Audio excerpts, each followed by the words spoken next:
जब तक हमारा अटल वापस नहीं आता हम सब उपवास रखेंगे। और हम सब मिलकर अटल के लिए दुआ भी मांगे। बिल्कुल।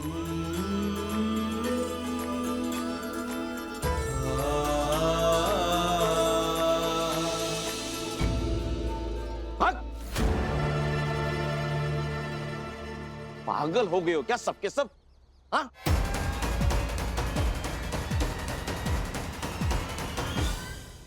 सही कह रहे हैं आप।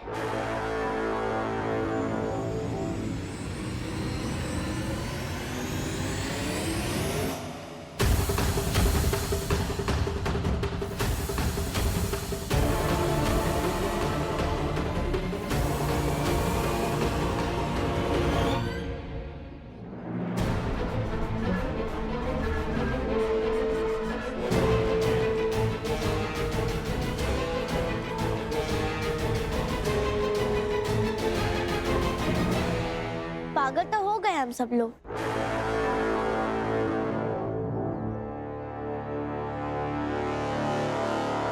और नहीं तो क्या, जब 13-14 साल का लड़का इन लोगों के दिल में इतनी इज्जत बढ़ा सकता है कि ये लोग अपना खाना पानी छोड़कर उपवास रख सकते हैं, तो भाई ये तो पागलपनी हुआ।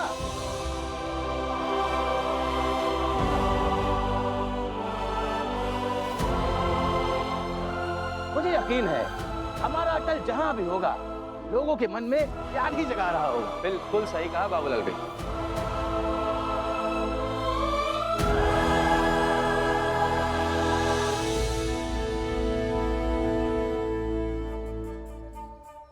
पर आप हैं कौन? आप कहां से आए हैं? और हमारे लोगों के लिए इतना कुछ कर रहे हैं? आपका क्या रिश्ता इन लोगों से? आपको हम सबसे क्या मतलब है ना मतलब? देशभक्ति का कर्तव्य निभाऊं, ये है मतलब। अटल तेरा अटल तेरी इंसानियत की सेवा करूं, ये है मतलब।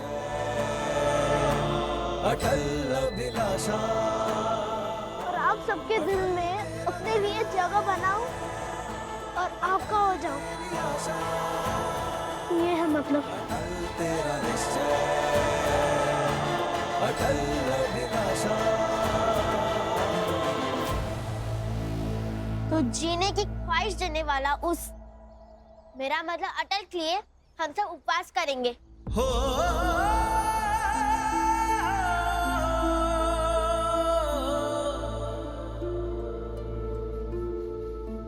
और हाँ, पागलपन है ना ये, सही कहा आपने, मगर हम ये पागलपन करेंगे।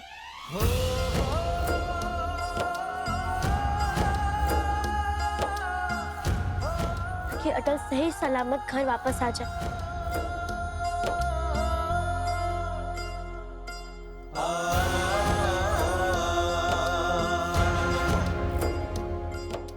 हम पागल हैं, ठीक है? और हाँ, आप अच्छे बनते रहिए, बुद्धिमानी करते रहिए।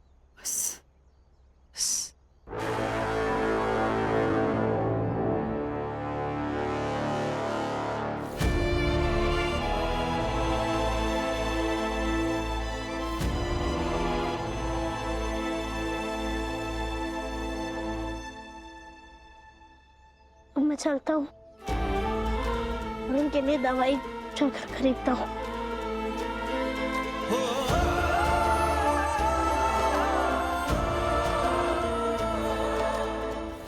चलिए दवाइयाँ ले आए।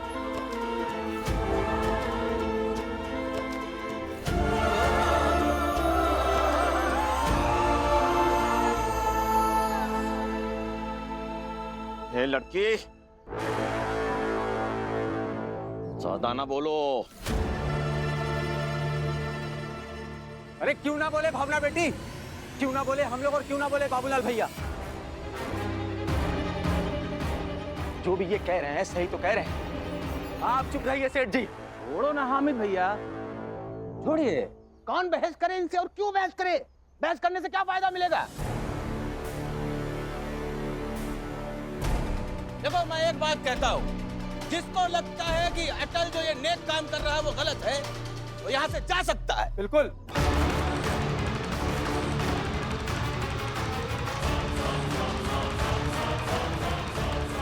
जाइए अपने घर में जाइए, खाना बनाइए, खाइए, सोइए, जाइए, जो मने वो कर लीजिए जाकर, पर मुझसे बहस मत करिए।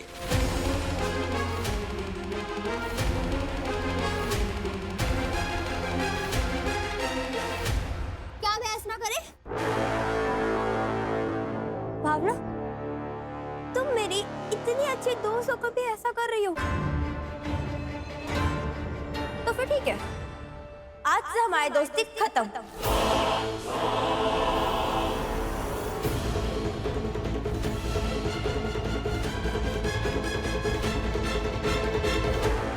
ये ऐसी दोस्ती से फायदा ही क्या? और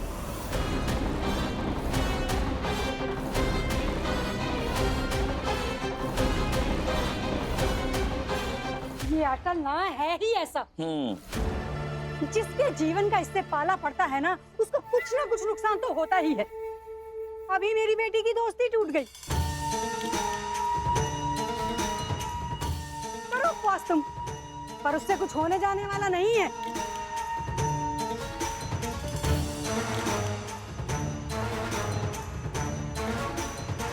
और हम लोग तो चाहेंगे कि अटल कभी लौट कर ही ना आए।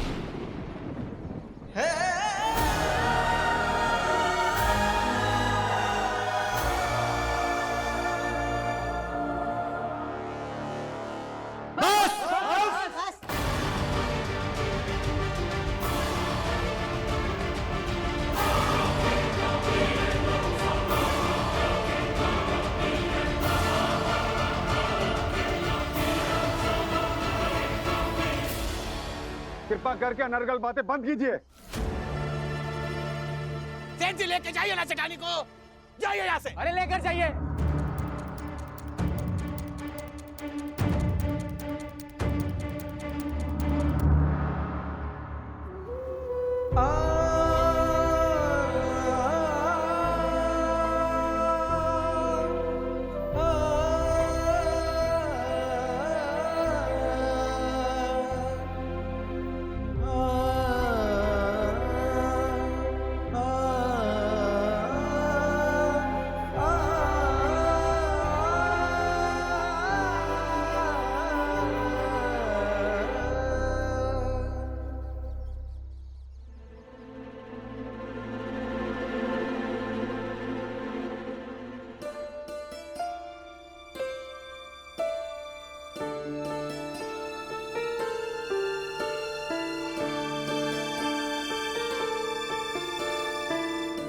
ये लीजिए, पर्ची में सारी दवाइयाँ लिखी, अब दे दीजिए।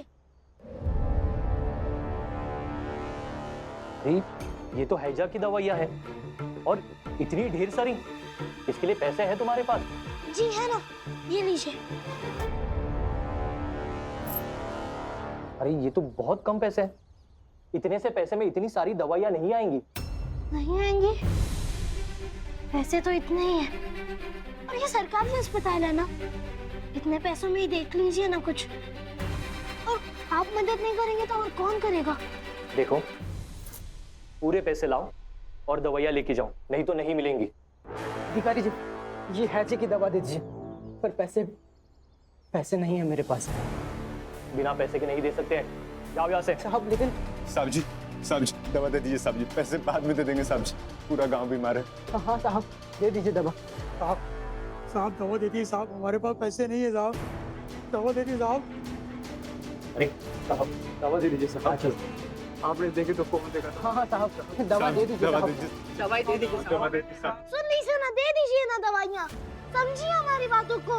अरे शांत हो जाइए आप लोग, शांत हो जाइए। सुनाई नहीं दे रहा क्या? साहब ने कहा ना आप लोगों से, मुफ्त में दवाई नहीं मिलेगी। अंग्रेजी सरकार का फरमान है, किसी को मुफ्त में दवाई नहीं मिलेगी। समझ गए आप लोग? चलिए अब जाइए आप लोग यहाँ से, चलिए। दवा दे दीजिए साहब, आप दवा नहीं देंगे तो हम कहाँ जाएंगे? मेहरबानी करके दवा दे दीजिए साहब, पूरा गाँव बीमार है साहब, दवा दे दीजिए साहब। अंग्रेज लोग नील की खेती कराते हैं और कहते हैं कि एक फसल के बाद पैसा देंगे। आज 1.5 महीना हो गया, एक आना नहीं दिया। और अगर कोई मांगने जाए को मार कर भगा देते हैं। हमारी बात सुनिए साहब, दवा दे दीजिए साहब, दवा दे दीजिए। अरे शांत हो जाइए। देखिए ऐसे गिड़गिड़ाने से कुछ नहीं होगा। जाइए आप यहाँ से सब। अरे क्यों नहीं देंगे आप? सरकार किसानों से, मजदूरों से काम कराती है और पैसे भी नहीं देती।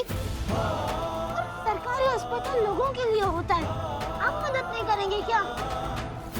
और हम भीख में नहीं मांग रहे हैं दवाइयाँ, अपना हक मांग रहे हैं और अपना हक लेकर ही जाएंगे। दीजिए ना दवाई। हाँ साहब दीजिए ना दवाई। शांत हो जाइए। देखो तुम्हारे जो मन में आए वो करो, लेकिन मुफ्त में दवाइयाँ नहीं मिलेंगी मतलब नहीं मिलेगी। हमारे पास पैसे ही नहीं है और सरकार पैसे दे नहीं रही है, तो उन्हें मरता हुआ छोड़ दें क्या? अब जो मरेंगे वो मरेंगे, हम कुछ नहीं कर सके। जाओ यहाँ से। चलिए अब निकलिए। साहब ने कहा दिया ना, तो निकलिए तो निकलिए। चलिए। कहाँ से आ जाता है पता नहीं कहाँ से आ जाते।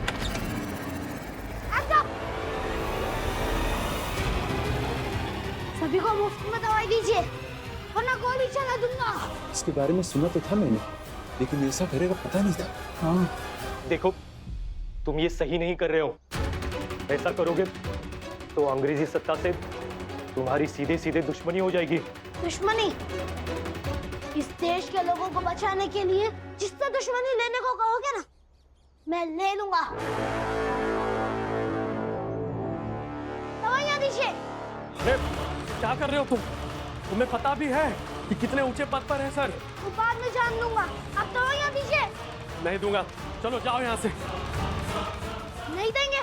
अरे चुप हो जाओ तुम। ये जो कह रहा है वैसे करो। पर सर अंग्रेजी फरमान का क्या? अरे अंग्रेजी सरकार का फरमान जाने दो, चुपचाप इन्हें दवाइयाँ दो जल्दी। ले लीजिए, दीजिए दवाइयाँ। और आप सब आइए अंदर, आइए सब आइए। और ये लोग भी जो कह रहे हैं ना, सारी दवाइयाँ दीजिए उन्हें। आइए।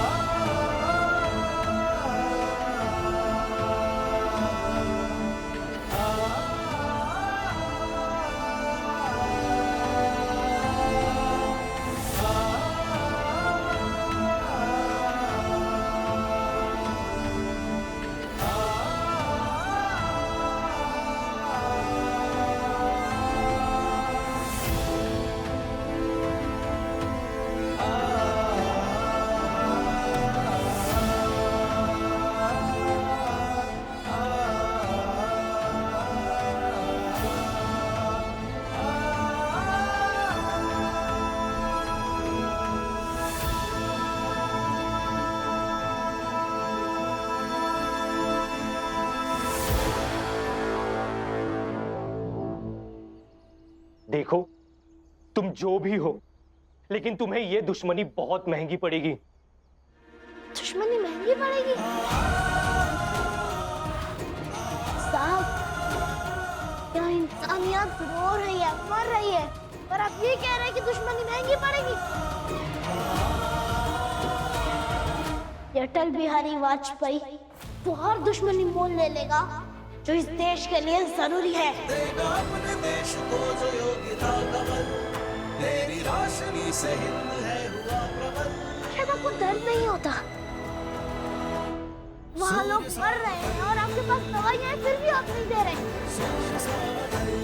मुझे तो बहुत दर्द होता है। और एक और बात, आपको इस बंदूक से डरने की जरूरत नहीं। ये बंदूक ही नहीं,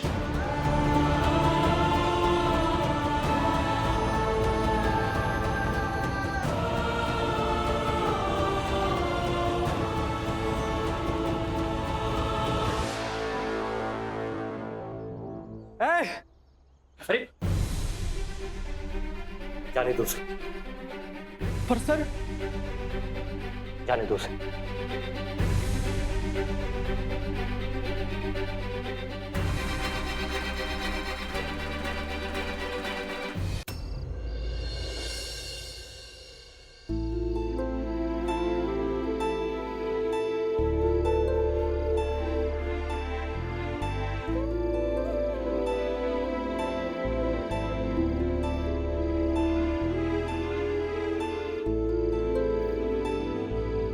दीदी, दीदी ऐसे कब तक रोती रहोगे आप? चिंता मत कीजिए, आपको पता है ना अटल होशियार है, वो सब संभाल लेगा।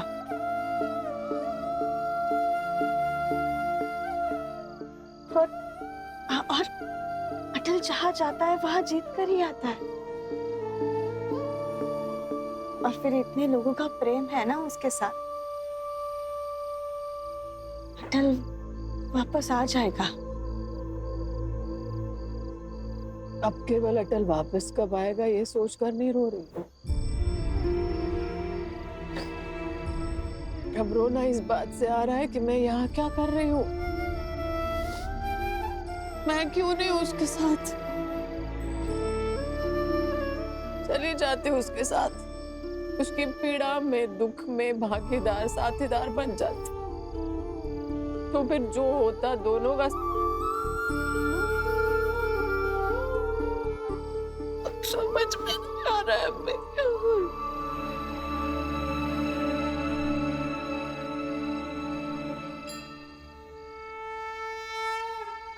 क्या करूं कुछ समझ में नहीं आ रहा है। सच कहूं तो मैं शायद अटल को कभी समझ ही नहीं पाया। कभी लगता है बेकार के फालतू के काम करता रहता है, और कभी लगता है कुछ तो करता है। तभी तो इतने लोगों की भीड़ उसकी सलामती की प्रार्थना करती है। जो भी हो, मेरे अटल का ध्यान रखिएगा। अगर अटल जो कर रहा है उसे राष्ट्र सेवा कहते हैं तो मैं भी कर लेती राष्ट्र सेवा। वो पुण्य कमा रहा है ना, मैं भी कमा लेती पुण्य।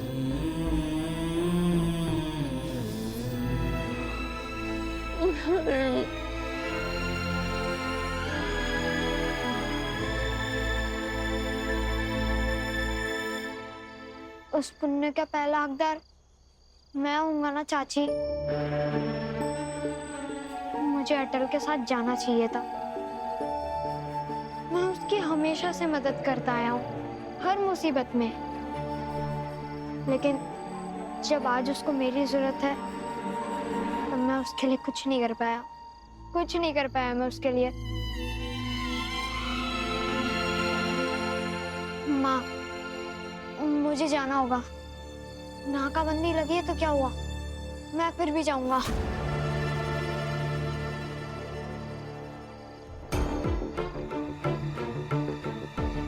कहीं नहीं जाओगे तुम, समझे? कहीं नहीं जाओगे। माँ, अटल अकेला गया है और मुझे अच्छा लगता है कि सब लोग अटल को प्रेम करते हैं। मैं उसे सिर्फ प्रेम नहीं करता बल्कि मैं उसका अच्छा दोस्त भी हूँ। प्रेम के खातिर सबने उपवास रखा है। दोस्त साथ लड़ेगा। नहीं, कतई नहीं। मगर क्यों? आओ बैठो। देखो बेटा, हम अटल का साथ दे सकते हैं, उसके लिए प्रार्थना कर सकते हैं, उपवास कर सकते हैं, बस इतना ही। इससे ज्यादा हिम्मत नहीं है। तुम्हें मेरी कसम, तुम कहीं नहीं जाओगे। माँ, लेकिन ये दोस्ती दागदार हो जाएगी। जो भी हो जाए, तुम नहीं जाओगे। अटल तो ममता से छल करके गया है, तुम नहीं करोगे। मेरी कसम है।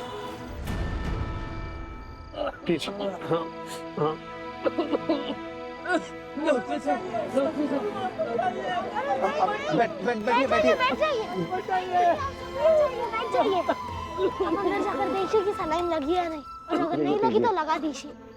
और आप सबको डरने की कोई बात नहीं है। डॉक्टर साहब भी आ गए हैं और दवाइयाँ भी आ गई हैं और ठीक हो जाएंगे। अरे अटल, अटल सुनो ना। देखो, अगर अंग्रेजी हुकूमत को पता चल गया कि ये सब तुमने लूटा है तो यहाँ कर तुम्हें गोली मार देंगे। कौन था वो? क्या नाम था उसका जिसने इतने बड़े हॉस्पिटल में चोरी की? और उसका नाम बता दो, मेरी 6 की 6 गोलियां उसके सीने में उतार दूंगा। मारने दीजिएगा गोली, हम नहीं रहते। गोली चलाना उनकी फितरत है और इन सबकी सेवा करना हमारे संस्कार। चलाने दीजिएगा गोली, हम नहीं रहते।